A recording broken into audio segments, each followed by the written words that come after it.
किस घर में जन्म लेती हैं बेटियां? गरुड़ पुराण की एक विशेष कथा से इस बात का पता चलता है कि बेटियां किन घरों में जन्म लेती हैं।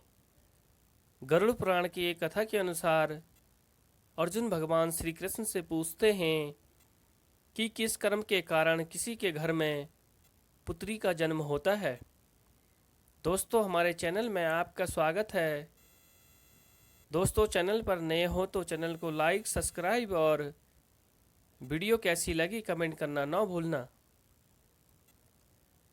भगवान जानते हैं कि कौन से माता पिता बेटियों का भार सहन कर सकते हैं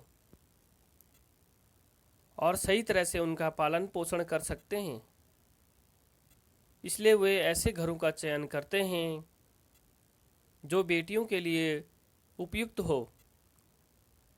गरुड़ पुराण में एक कथा का वर्णन मिलता है।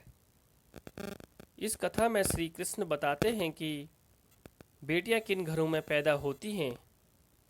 कथा के अनुसार एक दिन अर्जुन और श्री कृष्ण बैठे हुए थे।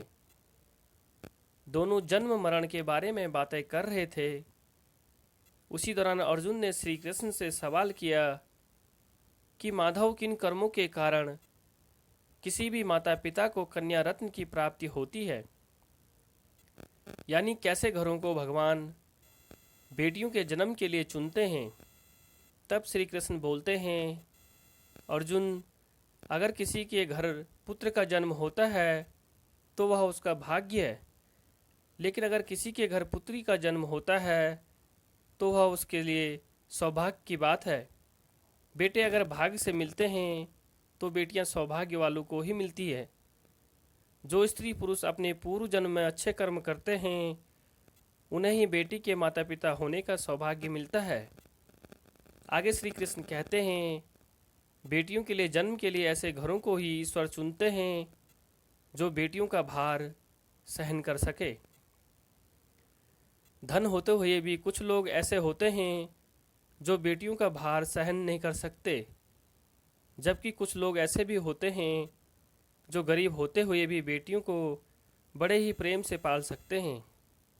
सृष्टि के रचयिता पहले से ही जानते रहते हैं कि कौन बेटियों के लिए अच्छे माता पिता हो सकते हैं। श्री कृष्ण अर्जुन से आगे कहते हैं कि पार्थ, वह बेटियां ही हैं जो इस सृष्टि को चलाती हैं। जिस दिन इस सृष्टि में बेटियों का जन्म लेना बंद हो जाएगा उस दिन ये सृष्टि रुक जाएगी। फिर कुछ ही दिनों में इस सृष्टि का विनाश हो जाएगा। वह बेटियां ही हैं जो पुत्री के रूप में माता पिता को सबसे ज़्यादा प्यार देती हैं। फिर जब वह शादी के लिए बाद ससुराल जाती हैं तो वहाँ बहू और पत्नी के रूप में अपना प्रेम बांटती हैं। उसके बाद जब वह माँ बनती हैं तो अपने बच्चों पर सर्वस्व लुटा देती हैं। बेटा तो एक कुल चलाता है, लेकिन बेटियां तो कुलों का नाम रोशन करती हैं।